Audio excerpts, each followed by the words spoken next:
Friend, my name is Neesham. स्वागत है आपका साई ज्ञान सागर में। हम कर रहे हैं हिंदी के क्वेश्चन। तो स्टार्ट करते हैं। निम्नलिखित में अशुद्ध पर्यायवाची शब्द कौन सा है? तो अशुद्ध पर्यायवाची शब्द है सुषमा। निम्नलिखित में शुद्ध वाक्य कौन सा? साहित्य और जीवन में घनिष्ठ संबंध है। योगी का विलोम शब्द क्या है? योगी का विलोम शब्द है भोगी। निम्नलिखित में से कर्मधारय समास का उदाहरण कौन सा है? तो घनश्याम। शब्दों का उपसर्ग कहाँ लगता है? शब्दों में जब उपसर्ग लगता है वो प्रारंभ में लगता है। जहाँ क्रिया का फल कर्म पर जाकर पूरा हो वह कौन सा क्रिया होती है? वह सकर्मक क्रिया होती है।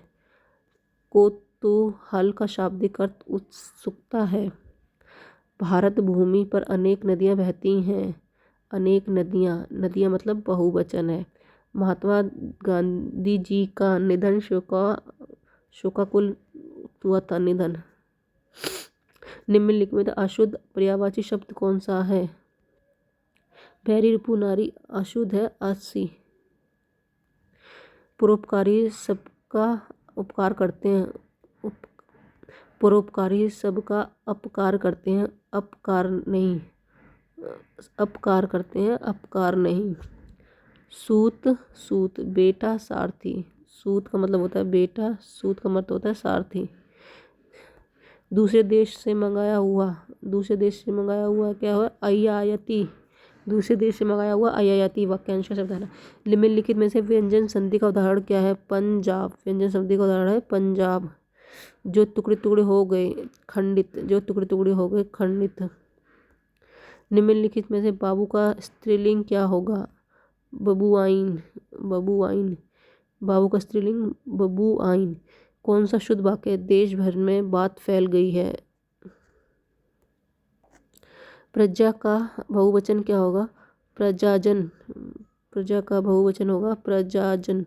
प्रजा का बहुवचन क्या है? प्रजाजन। फीसदी का शाब्दिक अर्थ है प्रतिशत। फीसदी का शाब्दिक अर्थ है प्रतिशत। अचालिक शब्द से जुड़ा हुआ एक क्या है? प्रत्यय। मुहावरे का सटीक अर्थ कौन सा है? घर में गंगा बहना, घर में सुविधा मिलना। घर में गंगा बहना, घर में सुविधा मिलना। खाट का स्त्रीलिंग शब्द कौन सा है? खटिया। खाट का स्त्रीलिंग शब्द कौन सा है? खटिया। क्रिया के जिस रूप में कार्य से बीते हुए समय में होने का बोध होता है उसे कहते हैं भूतकाल। उसे कहते हैं भूतकाल। कुछ काम करो यह कागजी घोड़े ना दौड़ाओ। कुछ काम करो यह कागजी घोड़े ना दौड़ाओ। हवा पलटना, परिस्थिति बदलना। हवा पलटना, परिस्थिति बदलना। वह पढ़ता भी है और अखबार भी बेचता है। और संयुक्त वाक्य है। वह पढ़ता भी है और अखबार भी बेचता है। ये संयुक्त वाक्य है। शेर शब्द का स्त्रीलिंग क्या होगा? शेरनी। शेर शब्द का स्त्रीलिंग क्या होगा? शेरनी। निम्नलिखित में से कौन सा शब्द सदा एक वचन में रहता है? आकाश। सिर पर भूत सवार होना, सनक सवार होना। सिर पर भूत सवार होना, सनक सवार होना। सांच को आँच नहीं, सच्चे मनुष्य को भय नहीं है। मैं उस पर कभी विश्वास नहीं करता, वह तो बेपैंदी लोटा है। मैं उस पर कभी विश्वास नहीं करता क्योंकि वह बेपैंदी लोटा है। नाक रखना, मुहावरे का अर्थ मान रखना। नाक रखना मतलब मान रखना। दूर के ढोल सुहाने होते। दूर की चीज़ें हमेशा अच्छी ही लगती हैं। दूर की चीज़ें दिखाई नहीं देती। दूर के ढोल मधुर आवाज़ देते हैं, अच्छी लगती हैं। बहुवचन रहता है, सदा बहुवचन में रहता है प्राण। सदा शब्द बहुवचन में रहता है प्राण। जो ही आधी रात हुई तो मैंने काम करना बंद कर दिया। मिश्रित वाक्य। ये कैसा वाक्य है? मिश्रित वाक्य है।